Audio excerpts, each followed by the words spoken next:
Assalamualaikum warahmatullahi wabarakatuh. Welcome back to my channel Bidik Misi Indonesia. Jangan lupa like, komen, dan subscribe channel Bidik Misi Indonesia. Dan jangan lupa juga share-share ke teman-teman yang lain, khususnya di Kabupaten Morowali secara umum seluruh Indonesia. Jadi pada kesempatan ini kita mau ngobrol-ngobrol dengan salah satu teman buruh ya, teman buruh kita, dan kebetulan kita akan sedikit mengupas tentang Hari Buruh ya.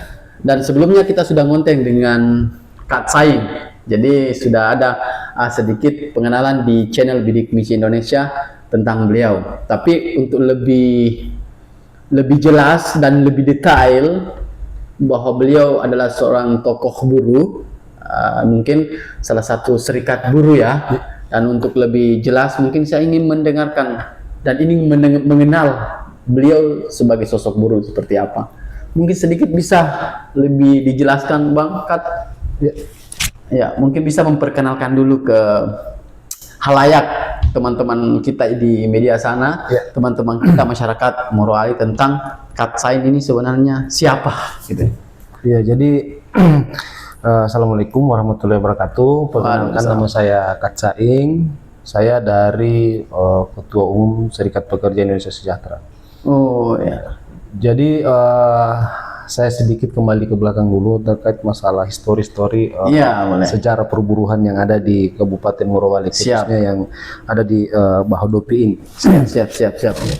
Jadi pertama, dinamika berorganisasi di Kabupaten Morowali ini, khususnya di Bahodopi pada saat pertama kali di tahun 2017, memang suatu kalau menurut saya itu tantangan yang sangat cukup berat menurut saya, bersama dengan teman-teman jajaran struktur di kepengurusan pada saat itu, karena dimana untuk membuat satu organisasi itu bukan hal yang ringan menurut saya, atau sesuatu hal yang cukup mudah, karena banyak rintangan. Dan dinamika yang dilalui pada saat itu. Namun alhamdulillah di 2017 kita bisa membentuk satu organisasi yang terintegrasi oleh nasional. Jadi namanya Federasi Pertambangan dan Energi itu, untuk FBE pada saat itu. Nah sekarang setelah itu masuk di SPN itu. Saya membentuk serikat SPN lagi di tahun 2018. Oh, ada beberapa ya dibentuk. Jadi setelah itu, tapi yang pertama ini yang membentuk FBE, yang pertama menjadi pemula ini, yang cukup luar biasa menurut saya tantangannya, dinamikanya di situ luar biasa menantang di situ. Ya, karena ya persoalannya menurut saya sangat luar biasa, karena ya ada sedikit problem dengan antara buruh dengan serikat buruh, maksudnya pada saat itu dengan pengurus serikat buruh dengan pihak perusahaan itu. Ya. Serikat buruh ini dengan perusahaan ada problem. Ya, ada problem di persoalan pembentukan. Pembentukan atau keberadaan organisasi pada saat itu. Jadi perusahaan ini mau mensupport atau tidak mau mensupport? Sebenarnya hampir sama dengan yang terjadi di Morowali Utara beberapa bulan yang lalu, bahwa pengusaha tidak mau mengakui keberadaan serikat buruh itu di dalam satu perusahaan tersebut. Nah, itu dinamikanya tuh. Jadi perusahaan pada saat itu melempar opini kepada buruh bahwa serikat tersebut tidak diakui oleh perusahaan. Nah, secara konteks hukum kan tidak ada dalam undang-undang mengatur bahwa pengusaha harus mengakui serikat tersebut, sehingga itu bisa berjalan sesuai dengan mekanisme-mekanisme yang ada. Kan itu normatifnya di situ. Cuman buruh ini kan pada saat itu kan masih awam tentang persoalan serikat pekerja ini. Apakah memang seperti itu kenyataannya atau tidak? Nah, ini tantangan buat pengurus untuk memberitahukan kepada teman-teman buruh dan meyakinkan kepada teman-teman buruh itu sendiri, sehingga mereka bisa percaya dengan yang yakin tuh masalah itu tuh. Jadi yang ditarget serikat ini sebenarnya karyawan-karyawan ini, misalnya di IMIP ini ya, untuk diikut sertakan dalam serikat buruh. Iya, jadi kalau kita berbicara serikat buruh, serikat pekerja, serikat buruh ini konteksnya bukan hanya di lingkup kawasan Ya, sebenarnya, tapi dia secara nasional. nasional. Karena bukan kalau untuk serikat yang ada di Indonesia kan, karena kalau serikat buruh ini kan ada juga yang internasional. Oh, tapi kalau untuk di moral itu sendiri terfokus di sini sekarang. Iya, kalau untuk saat ini fokus di kalau di SPIS yang sekarang ini, yang SPIS karena saya sekarang di SPIS. Oh, space. Sebelumnya apa tadi pertama? FBE, FBE, FBE, kemudian SPN, SPN. SPN 5 tahun. 5 tahun dari SPN. Kemudian ini baru-baru di September kemarin saya membentuk SPIS. Jadi SPIS ini belum setahun nih berjalan nih. Tapi abang yang bentuk ini space. Iya, saya sendiri pendirinya. Basicnya abang untuk membentuk suatu serikat ini apa, bang? Iya, jadi pemahaman terkait masalah tentang pembentukan tata cara mekanisme pembentukan itu saja. Itu Oh, bahwa mekanisme pembentukan satu organisasi kira-kira kan itu ada semua dalam ada kalau- regulasinya. kalau yang pertama itu membernya berapa? Kalau Di Morwali, pertama- di Morwali. kalau hanya membentuk itu kan minimal 10 orang. 10 orang. Berarti anggota yang pertama itu waktu berjalan itu dia keanggotaannya berapa membernya? Ya, kita tidak melihat daripada persoalan kuantitas atau jumlah itu dulu, tapi kita melihat bahwa yang diatur dalam undang-undang itu kan minimal 10. Jadi Minimal lebih daripada 10 itu kita tidak pernah menghitung berapa lebihnya. Oh, iya, iya, iya. Tapi berjalan berapa bulan, berapa tahun sehingga pindah lagi ke SPN? Eh, saya dari SPN itu 5 tahun. 5 tahun. Satu periode di DPC. Oh, di DPC SPN. Di situ membernya di SPN berapa? Kemarin sudah menghampiri angka 3.000 3.000 serikat pekerja buruh di pekerja buruhnya. khusus di Morwali. Ya, tergabung di Nah, sekarang di SPIS. kalau di SPIS sekarang dari September itu sekarang sudah masuk di bulan Mei, itu sudah mungkin kurang lebih 7 bulan, itu ada sekitar 500-an, 600-an 600-an Iya. member, Anggota. anggota, Bu, pekerja buruh. Rata-rata mereka yang tergabung di sini rata-rata karyawan IMEM atau Kita melebar. Ada di Topogaro, PT IHIP, Iya, iya, ada juga sudah terbentuk di sana. Kemudian ada juga yang akan terbentuk di beberapa berarti cabang-cabang titik-titiknya ini ya? ya, termasuk di Morowali Utara. Morowali Utara berarti titik-titik perekrutannya ini ya. Tapi untuk yang tergabung itu sendiri apakah terfokus ke karyawan ini atau memang karyawan kontraktor misalnya? Jadi kalau berbicara masalah organisasi, sebenarnya organisasi ini tidak pernah melihat apakah dia karyawan si EPTA. Oh, yang penting dia buruh Yang penting dia adalah pekerja. pekerja. Jadi sangat luar biasa ini TH-TH aku semua guys. Jadi saya kedatangan tamu ini, tamu yang memiliki pengalaman memperjuangkan apa namanya, kepentingan buruh ya. Iya. Nah, sangat luar biasa beliau ini. Dan sepanjang mulai dari SPN sampai saat ini tidak apa-apa ya kita artinya saya mereview abang ini ya, tidak apa-apa kita mereview juga di SPN-nya karena memang ada bang pernah di sana. Iya. Nah, di sana itu kemarin persoalan yang paling riskan ditangani oleh serikat ini terkait permasalahan dari buruh itu seperti apa, Bang? Ya, sebenarnya kalau kita berbicara persoalan Morowali ini include sebenarnya. Include ya. Persoalan perburuhan. Perlu ya. Mulai dari kepastian kerja, kelangsungan kerja teman-teman, ya. Kemudian unsur aspek K3, ya, aspek K3 di lapangan itu belum sesuai dengan menurut saya standar. Standar ya. Karena masih banyak juga saya melihat di perusahaan yang yang dituntut lebih safety itu adalah manusianya. Oh, manusianya. Tapi sarana dan prasarana ini kan tidak mendukung. Tidak mendukung. Ya, berarti itu salah satu yang Iya, itu salah satu bagian kekurangan. Nah, di mana manusia itu bagaimanapun seseorang, misalnya contoh teman-teman di bagian yang berkaitan dengan panas atau api, kan kira-kira seperti itu. Nah, manusia dituntut untuk safe di sana manusianya, tapi misalnya kalau fasilitas pakaian misalnya dan lain sebagainya, APD lah kira-kira seperti itu, tidak bukan yang memang anti api atau yang tahan dengan api, sama juga bohongnya itu.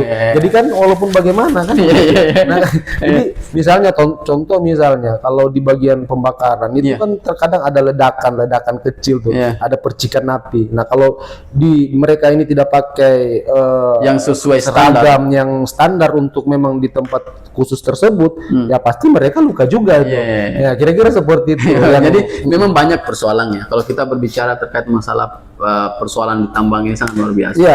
Cuman kalau dari segi dari segi para buruh ini kan banyak persoalannya nih. Persoalan bukan cuman dari segi include ya. Include ya. Saya include. Ya, diinkludkan berarti. Yang sering terjadi persoalan di tatanan buruh ini apa yang sering-sering Abang selesaikan? Jadi banyak ya. Pertama yang sering terjadi ini di lapangan yang saya tangani sekarang ini, karena ada beberapa kasus yang masuk ke saya masalah perpindahan perusahaan gitu. Yang di khususnya ini di IMIP ya? Iya, jadi dan ini di bagian yang lain banyak ini, jadi dinamikanya banyak ini, luar biasa ini dinamikanya. Sebenarnya saya bilang tadi itu include di perusahaan di HIP lain juga ya kan. Kalau di HIP itu kepastian kerja saja, kelangsungan kerja belum dijamin di sana, karena teman-teman di sana itu masih sistem outsourcing. Berarti masih proses pembangunan ya itu. Jadi ini juga PR kami, karena kami sudah ada di sana. Insya Allah setelah Hari Buruh ini kami coba mendorong persoalan-persoalan.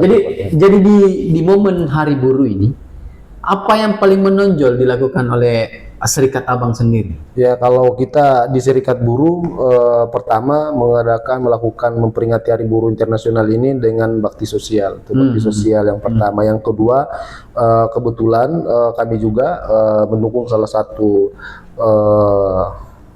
calon ya, bakal calon bupati di Kabupaten Morowali.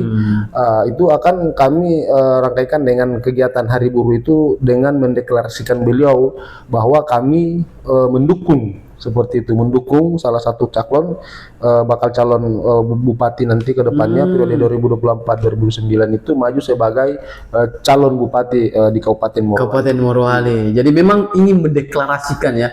Kira-kira pada saat acara pendeklarasian itu berapa peserta yang bisa datang untuk menyaksikan? Kalau dari kita upayakan semaksimal mungkin, karena di sini bukan hanya dari SPIS, banyak juga ada juga dari teman-teman organisasi lain yang ikut, kemudian ada juga dari organisasi-organisasi masyarakat gitu. Tapi kalau dari serikat-serikat selain dari yang Abang punya sekarang, bagaimana?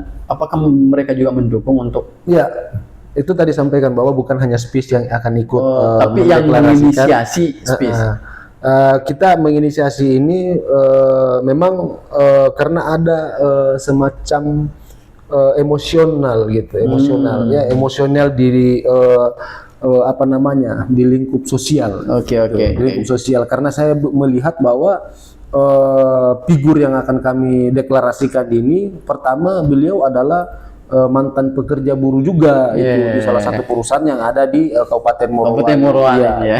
Jadi kami kedekatan sosial secara dari konteks dunia perburuhan itu erat gitu, besar kira-kira seperti itu emosional. Jadi dasar itulah mau mendukung beliau. Oke guys, hati aku semua. Jadi ini perbincangan yang sangat luar biasa. Ini masih panjang yang akan kita kupas lagi ya. Jadi saya mengingatkan kembali, jangan lupa di like, komen, dan subscribe channel ini. Jadi ini sangat luar biasa guys. Jadi, di mana saya akan menghadirkan seorang ketua umum dari Serikat Buruh yang notabene-nya di Kabupaten Morowali ini sangat-sangat komplit persoalan-persoalan yang terkait masalah pekerjaan, masalah pekerja juga yang datang berganti-gantian. Itu beda kasus. Jadi ada satu kasus nih yang cukup menarik. Jadi di tanggal 10 kemarin ini kan Idul Fitri. Karyawannya tidak masuk bekerja. Itu karyawannya dimangkirkan, dianggap tidak hadir, dianggap mangkir. Padahal kalau kita berbicara persoalan aturan regulasi yang mengatur bahwa pekerja ini ada beberapa tanggal merah itu yang diatur oleh undang-undang, memang tidak diwajibkan untuk masuk bekerja. Pertama libur resmi, yang kan itu. Oh, ada ya? Iya, itu ada itu. Nah, kemudian libur nasional. Nah, ini kan pada tanggal 10 ini kan libur nasional ini karena hari raya Idul Fitri. Tapi ada perusahaan di dalam kawasan IMIP itu malah memangkirkan buruhnya itu yang tidak masuk bekerja pada hari raya Idul Fitri itu. Dan itu faktanya ada di saya karena buruhnya mengadu ke saya gitu, dengan bukti yang ada, diberikan sanksi itu. Sanksinya sanksi seperti sanksi tertulis peringatan pertama. Berarti mangkir dianggap mangkir, kemudian diberikan surat peringatan SP1 kira-kira. Berarti memang ada banyak persoalan-persoalan yang dialami pekerja yang memang harus ditangani oleh serikat ya. Iya, ini salah satu memang beban juga buat organisasi, karena di mana saya melihat perusahaan ini tidak bisa sudah membedakan mana yang normatif dan mana yang kebijakan. Nah, ini kan yang normatif saja dilanggar, bagaimana dengan persoalan kebijakan? Karena menurut saya kalau normatif ini sudah dilaksanakan sebaik-baiknya dengan sepenuhnya, berarti kebijakan itu akan muncul dengan sendirinya. Setelah kejadian itu, apa langkah yang dilakukan oleh Abang? Ya, ini kami akan melakukan mediasi itu. Dan setelah melakukan mediasi, apakah sudah ada solusi yang dijalankan bahwa karyawan ini tidak dimangkirkan atau apa? Iya, jadi ini belum ada dari respon dari manajemen, karena kami juga ingin mengupas secara tuntas ini persoalan sampai ke pemerintah. Oh, seperti iya, biar pemerintah juga melihat bahwa ternyata di wilayah kawasan pemerintah ini maksudnya kan di wilayah di pemerintahan pemerintah yang ada pada saat ini, ternyata masih ada juga perusahaan yang kira-kira seperti itu. Seperti itu. Berarti memang harus ada kontrol dari pemerintah juga. Itu harus ada kontrol dari pemerintah ya kan, karena kan regulasi ini kan pemerintah yang buat. Pemerintah juga yang mengawasi. Nah, kami dari organisasi ini sebenarnya kan hanya mengontrol, melihat persoalan-persoalan, mengontrol tuh mengontrol, kemudian melihat dari duduk mensinkronkan dengan duduk masalah, apakah sinkron, kemudian sanksi yang diberikan kepada pekerja ini sesuai dengan aturan yang sudah ada, kemudian apa upaya-upaya pemerintah jika persoalan tersebut itu tidak dilaksanakan oleh pengusaha. Contoh misalnya regulasi, apalagi kemarin di kawasan ini sudah terbentuk satu PKB, tercipta PKB di sana. Tapi PKB itu apa? Perjanjian kerja bersama. Oh, antara jadi PKB ini tercipta karena ada etikat baik dari pengusaha untuk bekerja berkoordinasi dengan serikat pekerja, serikat buruhnya, kemudian bisa diciptakan satu PKB. Namun pertama, kalau menurut saya kan kita tidak melihat dari persoalan tercipta atau tidak terciptanya PKB itu, tapi kita melihat muatannya. Iya, kualitas dan kuantitas dari PKB itu sendiri. Gitu. Apakah dia baik atau buruk menurut saya. Nah, saya melihat di dalam PKB itu peraturan perusahaan yang sudah ada itu yang diselaraskan dengan PKB. Nah, berarti PKB yang masuk ke peraturan perusahaan yang ada. Itu. Jadi ibaratnya karena peraturan perusahaan ini kan dibuat dan disusun oleh pengusaha tuh. Sedangkan PKB ini dirundingkan. Tapi kalau peraturan perusahaan itu juga yang diciplak menjadi PKB, ibaratnya mobil tuh, sama dengan mobil. Jadi mobil yang tua, mesinnya tetap, cuman dipoles di bengkel. Supaya kelihatan bagus. Oh, jadi PKB itu modelnya seperti itu. Jadi kira-kira analoginya di situ. Nah, terus gini Bang, ini kan serikat ini sistemnya merekrut ya. Sistemnya merekrut siapa-siapa yang mau tergabung dalam serikat ini. Jadi tidak ada unsur paksaan di sana. Jadi mau masuk, mau keluar dari organisasi itu sama. Ada prosedur-prosedur perekrutan yang dilakukan oleh SPS ya. Iya, jadi memang SPS. Ya, jadi semua organisasi kira-kira seperti itu. Memang ada prosedur yang harus dipenuhi oleh seorang pekerja untuk masuk menjadi anggota di organisasi secara tertulis. Tapi kalau jadi saya ingin Abang menyampaikan kepada halayak nih supaya para pekerja buruh ini tertarik untuk bergabung dengan SPS itu sendiri, serikat yang Abang punya ini. Karena kenapa? Mereka harus melihat unsur-unsur apa yang bisa mereka ikut dengan abang, mereka ikut dengan serikat abang. Iya. Apakah memang di situ mereka merasa dijamin keamanannya atau perlindungannya? Mungkin bisa disampaikan juga ke teman-teman Iya, jadi saya di luar sana. menurut saya kalau berbicara masalah bergabungnya atau tidaknya teman-teman buruh masuk ke dalam suatu organisasi itu hak prerogatif. Namun pada prinsipnya kalau kami dari organisasi, karena payung hukum buruh itu ada di organisasi. Payung hukum buruh ada. Itu jadi maksudnya kita payung hukumnya memang dari pemerintah, hukumnya dari undang-undang pemerintah yang buat. Tapi buruh ini punya payung hukum di organisasi. Itu makanya buruh ini ya bukan diwajibkan, tapi kalau menurut saya harus berorganisasi. Kenapa itu harus berorganisasi? Contoh sekarang kita lihat di perusahaan perlakuan itu semena-mena, ya kan? Ya jadi hari ini teman-teman ada yang disuruh misalnya contoh nih jabatan kru, jabatannya kru, bagiannya kru di dalam perusahaan. Nah, kru ini kalau dia kalau di tempat saya dulu ada dibagi memang. Jadi kamu itu kru misalnya pompa air, karena saya dulu kan di tambang. Pompa air. Jadi kalau pompa air ini tidak ada pekerjaannya, mereka itu istirahat. Nah, kalau di perusahaan yang ada sekarang, kalau misalnya dia kru apa namanya ya, dia bagian menyapu misalnya. Nah, kalau sudah tidak ada dia punya pekerjaan bagian menyapu, diarahkan lagi ke pekerjaan yang lain. Nah, ini yang dimaksud dengan kepastian kerja tuh. Itu kan tidak boleh itu sebenarnya. Oh, tidak boleh.